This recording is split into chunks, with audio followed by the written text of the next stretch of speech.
حضور یہ سوال جناب ظفر الحسن صاحب کا ہے جو واٹفورڈ سے تشریف لائے ہیں. سوال ہے مسلمانوں کی اکثریت اس بات پر یقین رکھتی ہے کہ قیامت کے روز ہماری شفاعت حضور صلی اللہ علیہ وسلم فرمائیں گے اور امت محمدی میں داخل ہونے کے سبب حضور کہیں گے کہ اے اللہ یہ میری امت میں شامل لوگ ہیں اس لیے انہیں بخش دیا جائے. کیا حدیث یا کسی قرآنی آیت سے اس بات کا ثبوت ملتا ہے؟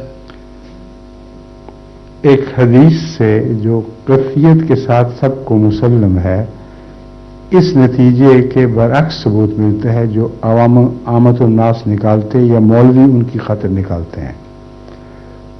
وہ حدیث یہ ہے کہ رسول اللہ صلی اللہ علیہ وسلم ان کو جن کو آپ صحابہ جانتے تھے ان کے ایک گروہ کو جہنم کی طرف ہانکتے ہوئے لے جائے جاتے ہوئے دیکھیں گے اور فرمائیں گے اصحابی اصحابی، اے اللہ میرے صحابہ ہیں یہ جہنم کی طرف کیوں دھکیلے جا رہے ہیں؟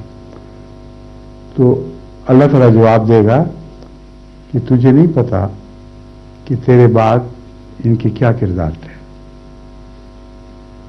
اور جیسے عبد صالح حضرت عیسیٰ علیہ الصلوۃ والسلام عرض کریں گے فلما توفیتنی کنت انت الرقیب علیہم، اسی طرح رسول اللہ صلی اللہ علیہ وسلم بھی عرض کریں گے کہ میں تو جب تک نگران رہا میں ان کی سچائی پر نگران رہا، جب تو نے مجھے اٹھا لیا تو پھر میں نہیں جانتا ان پر کیا گزری. تو اگر صحابہ کی یہ حال ہے تو آج کل کی جو امت کے رہنے والی ہے اس کا کیا حال ہوگا؟ ان کی کیسے شفاعت کریں گے؟ یہ علماء نے ایک ڈھونگ رچایا ہوا ہے اپنی روزی کمانے کا. چنانچہ ابھی اخبار میں کل کے اخبار یا پرسوں کے اخبار میں یہ خبر تھی کہ کراچی میں ایک مولوی صاحب نے بڑی مسجد میں اعلان کیا کہ اے وہ لوگوں جو میری بات کو سن رہے ہو یہاں مسجد میں، تمہیں کھلی چھٹی ہے، تم جتنی مرضی بے حیائیاں کر لو، جتنے چاہے گناہ کر لو، جتنے چاہے حقوق مار لو، میں تمہیں جنت کی خوشخبری دیتا ہوں کیونکہ تم میرے پیچھے چل رہے ہو. یہ جنگ اخبار میں چھپی خبر ہے. جن بدنصیبوں کا یہ حال ہو، جنہوں نے اسلام کو اس حد تک بگاڑ دیا ہو کہ بجائے اسلام کا حوالہ دے کے یہ کہنے کے کہ تم خدا کے لیے ان بے حیائیوں سے باز آ جاؤ ورنہ محمد رسول اللہ بھی تمہاری شفاعت نہیں کریں گے. وہ یہ کہہ رہا ہے کہ میں شفاعت کر دوں گا اس لیے تمہیں کچھ بھی فرق نہیں پڑتا جو مرضی کرو. تو یہ دین سے کھیلنے والے لوگ ہیں، انہوں نے دین کا کچھ بھی نہیں چھوڑا.